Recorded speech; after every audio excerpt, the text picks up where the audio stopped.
Peace is one of my favorite words. It has a bit of onomatopoeia to it. You know, a word that sounds like its meaning, like buzz or hiss. When I say the word peace, I become more peaceful. I take a deep breath and exhale on the first sound of the word, and the sibilant at the end takes the rest of my breath. Peace makes you feel more peaceful. I imagine Jesus doing this with his fearful disciples in the upper room. Of course, he wasn't speaking the English word peace, but he does breathe on them. And if they're anything like me, then their anxiety would have stolen their breath from their lungs.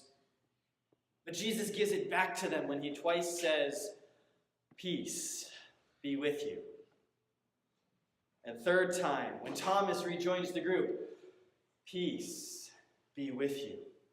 Peace, this word, and the state of being it engenders, defined my Lenten practice this year.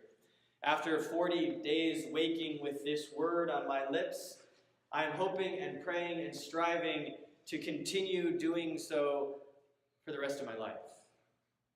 I stumbled upon my Lenten discipline this year when Stacy and I put together the list of quotations for the journey that inspired our parish's Lenten meditations. One came from the Book of Joy by the Dalai Lama and Archbishop Desmond Tutu, which I read last year and which gave me so much new fodder for spiritual growth. The quotation we chose from the Dalai Lama goes like this: "I set my intention for the day, that this day should be meaningful. Meaningful means, if possible, serve and help others.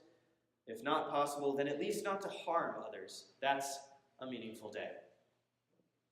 The idea of setting an intention for the day struck me. We can make all the long-term plans and goals we want, but in the end, we have to live day by day by day. One step at a time, one decision at a time.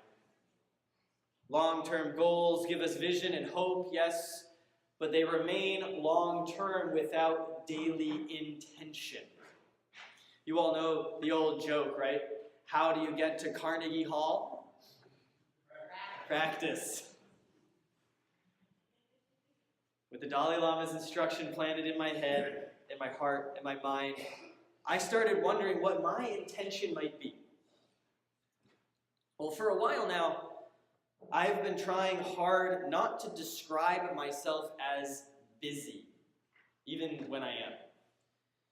In our day and age, busyness has become something of a status symbol.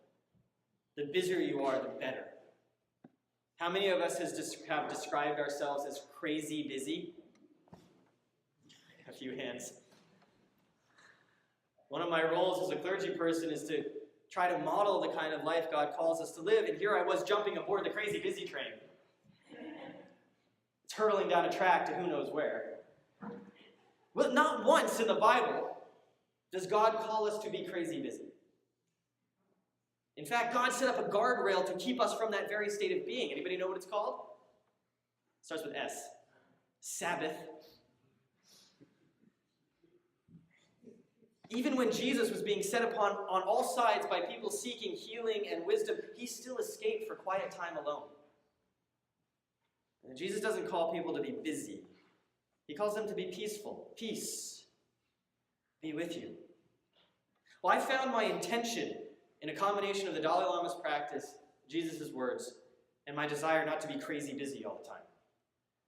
So here's what I have prayed before opening my eyes each morning since the start of Lent.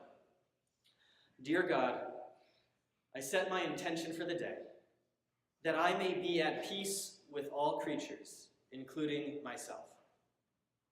I try to make this prayer my first fully conscious thought upon waking.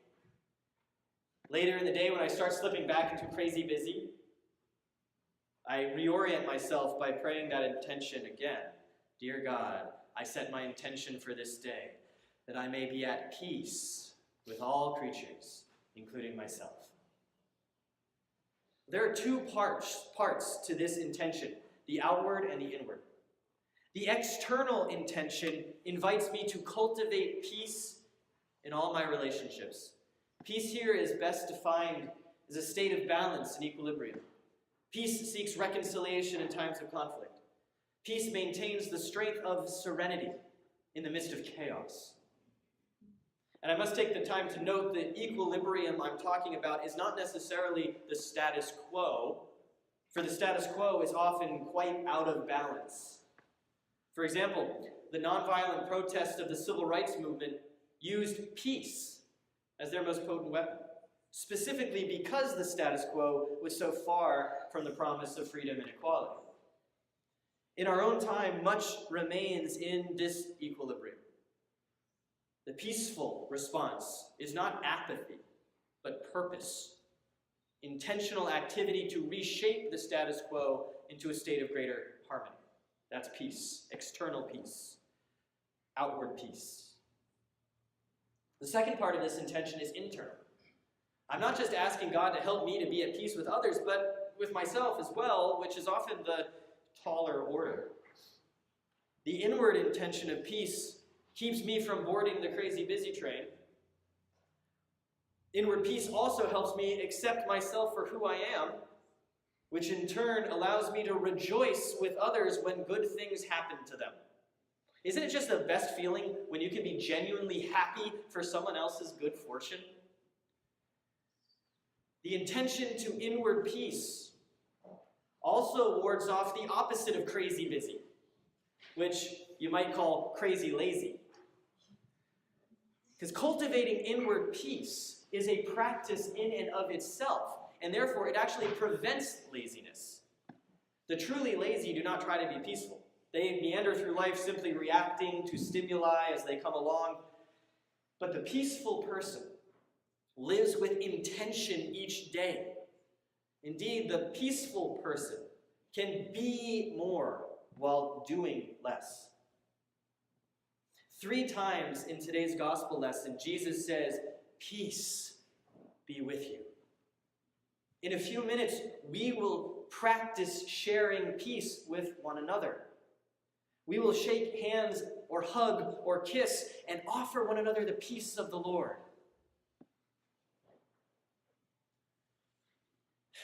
Think about that for a second. What a beautiful gift to share with each other. We share this peace with each other as practice for sharing the gift out in the world of crazy busy and the world of disequilibrium. This moment in the service isn't just a stretch break, my friends.